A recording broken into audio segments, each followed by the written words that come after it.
people ask me, how does it feel in an all-black unit with just nothing but black people like yourself? I said, I felt fine because I was with the finest men I've known in life, no matter what their race.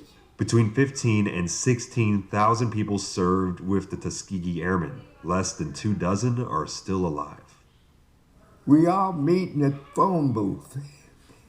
You know, I was the youngest at 19, what we call DOTUS, documented original Tuskegee Airmen.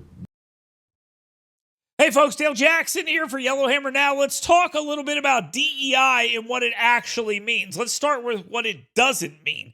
It doesn't mean removing history from the history books. It doesn't mean taking the Tuskegee Airmen out of Air Force curriculum. It means none of that. What it means is no more special preferences and a super focus on race to the detriment of others that have nothing to do with whatever wrongdoing has been done in the past. It is an absurd notion that DEI covers anything that even remotely breaches or broaches on African American history or other multiculturalism. That's just not the case. Nobody means that, especially the Trump administration. And all this stuff you're hearing right now coming out of the Air Force and the decision they made, that is called malicious compliance. That means, oh yeah, I'll comply with this, but I'm only going to do it in order to cause problems for the person making me do it. You need an example of this?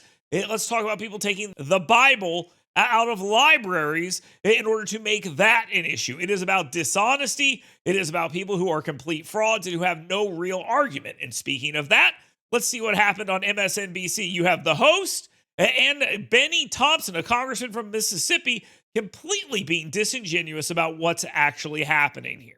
Also, not to mention domestically, apparently getting rid of DEI means getting rid of history of the Tuskegee Airmen in the Air Force. I just can't, Alicia. I'm undone.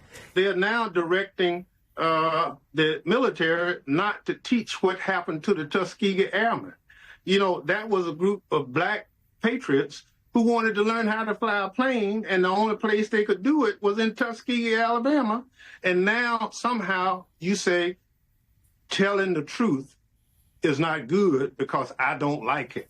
And I wish we could just listen to these guys and say these guys are idiots and that's the end of it. But the American media wants just this. They're going dutifully along with the people at the Air Force who are being activists, who Pete Hegseth should fire and make an example of when he reverses this nonsense.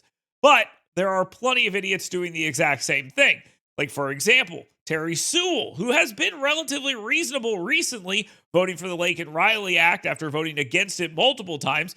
She tweeted out that she has a problem with this, saying that she wants this reversed, and she's correct in that, so I'll give her some credit there, but this is not DEI. Randall Woodfin, the mayor of the city of Birmingham, you know, the murder capital of the South, record homicide and all that other stuff, he's apparently concerned about the price of eggs. He is a fraud and a clown and a loser, and I think you have to be all of these things in order to pretend that you don't understand what's actually happening here. Again, it's malicious compliance. It is meant to say, look, if we do what they say, this is the end result, even though nobody meant that. The Tuskegee Airmen will be put back in the curriculum.